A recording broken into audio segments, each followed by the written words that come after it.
মমতা চোরও জেলে যাবেন, বিস্ফোরক দাবি অর্জুন সিং এর।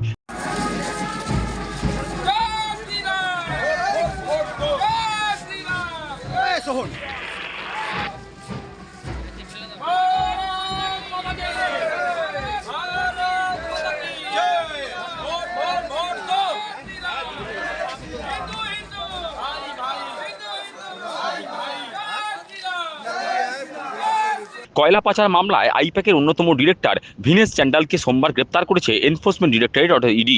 মঙ্গলবার সকালে ভাটপাড়া 10 ও 14 নম্বর ওয়ার্ডে পুত্র পবন কুমার সিং এর সমর্থনে ভোট প্রচারে বেরিয়ে সংবাদমাধ্যমের মুখোমুখি হয়ে এমনটাই দাবি করলেন নোয়াপাড়া কেন্দ্রের বিজেপি প্রার্থী অর্জুন সিং।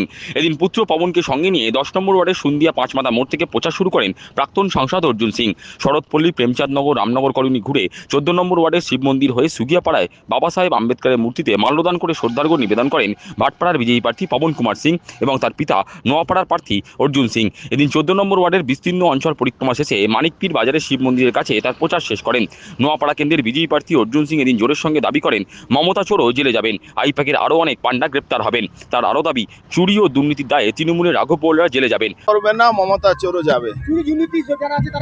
একদম যারা দুর্নীতির সঙ্গে যুক্ত আছে, চোর আছে, সব গ্রেফতার হবে।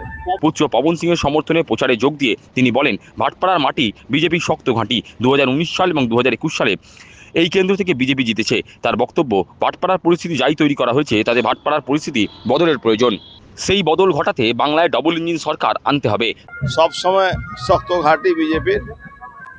2019 সাল থেকে এমএলএ আছে। একটা লোক পাবেন না যে বিজেপি বিরুদ্ধে কথা বলবে, যাদের স্বার্থহানি ছাড়া। যারা স্বার্থ নিয়ে চলে তারা বিজেপির বিরুদ্ধে করে। কিন্তু যে পরিস্থিতি ভাটপাড়ায় করে রেখে দেওয়া হয়েছে, সে পরিস্থিতিতে ডবল ইঞ্জিনের সরকার খুব দরকার আছে। ভাটপাড়া সমস্ত ইন্ডাস্ট্রি, রাস্তাঘাট, কোনো বিজনেস ব্যবসায় সবটা লাটে তুলে দেওয়া হয়েছে। তার দাবি বিজেপি ক্ষমতায় এলে প্রধানমন্ত্রী নরেন্দ্র মোদীজির নেতৃত্বে সোনার বাংলা গড়ে উঠবে। সরকার খুব দরকার আছে। নরেন্দ্র মোদীজির নেতৃত্বে বাংলায় সোনার বাংলা হবে। নিশ্চিতভাবে বাড়বে, নিশ্চিতভাবে বাড়বে। যে কাজ করে থাকে তার অভিজ্ঞতাটা খুব ভালো থাকে। অপরদিকে ভাটপাড়ার বিজেপি প্রার্থী পবন কুমার সিং বলেন বাবা এত বছর ধরে রাজনীতি করছেন, সেক্ষেত্রে ভাটপাড়ায় বাবার একটা আলাদা ইমেজ আছে। পুরপ্রধান এবং বিধায়ক থাকাকালীন বাবা মানুষের জন্য অনেক কাজ করেছেন। পবনের দাবি এবারে তিনি 30,000-এর বেশি ব্যবধানে জয়লাভ করবেন। দেখুন, এই তো একটা ছেলের জন্য ওর বাবা প্রচারে থাকবে, তো একটা গর্ব ব্যাপার তো আছেই। ওর বাবা এখন এতদিন থেকে এখানে রাজনীতি করেছে, তো বাবা একটা নিজে পার্সোনাল একটা ফ্যাক্টর প্রচুর কাজ করে। মানুষের সঙ্গে যা চেয়ারম্যান ছিল 10 বছরে, ফির কত বছর 20-20 বছরে এখানে বিধায়ক ছিল। তো বাবা একটা ভালো কানেক্টিভিটির লোক সঙ্গে আছে। নিশ্চয়ই আছে, নিশ্চয়ই। এবার আমার যে টার্গেট আছে 30+ করার টার্গেট আছে। হ্যাঁ, 30,000+। তার অভিযোগ ভাটপাড়ার মানুষ ন্যূনতম পরিষেবা থেকে বঞ্চিত। ভাটপাড়া স্টেট জেনারেল হাসপাতাল রেফার রোগে জর্জরিত, রাস্তাঘাট ও নিকাশি ব্যবস্থা বেহাল দশায় পরিণত, পানীয় জলের সমস্যা রয়েছে। পবনের আশা বাংলায় ডবল ইঞ্জিন সরকার হলে ভাটপাড়ার হাল পুরো বদলে যাবে।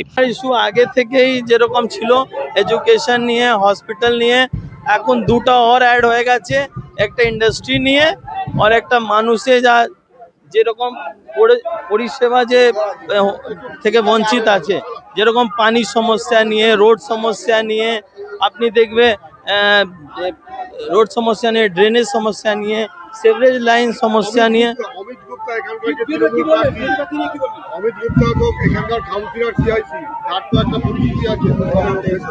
দেখুন, আমার অপোনেন্ট যা টিএমসি থেকে যে দাঁড়িয়েছিল, ও আমি ওকে কখনো আমার অপোনেন্ট নিয়ে ভাবতে চিন্তা করে না। আমি আমার আলাদা ইমেজ নিয়ে, আলাদা একটা ইস্যু নিয়ে কাজ করছে। আর মানুষ যা জনতা আছে, জনতা যা ভালো বুঝবে, ভালো মতন যা ডিসাইড করবে, ওরকম লোক, ওরকম ক্যান্ডিডেটকে ভোট দেবেন। আমি ভোটের জন্যও বলবে না কি আমাকেই ভোট দিন। আমি বাস আমার কাজ করে অনেস্ট থেকে। এদিন তিনি আক্ষেপের সুরে বলেন এখানে বিরোধীদের কাজ করতে দেওয়া হয় না। বাংলায় এই ধরনের সংস্কৃতির পরিবর্তন হওয়া দরকার।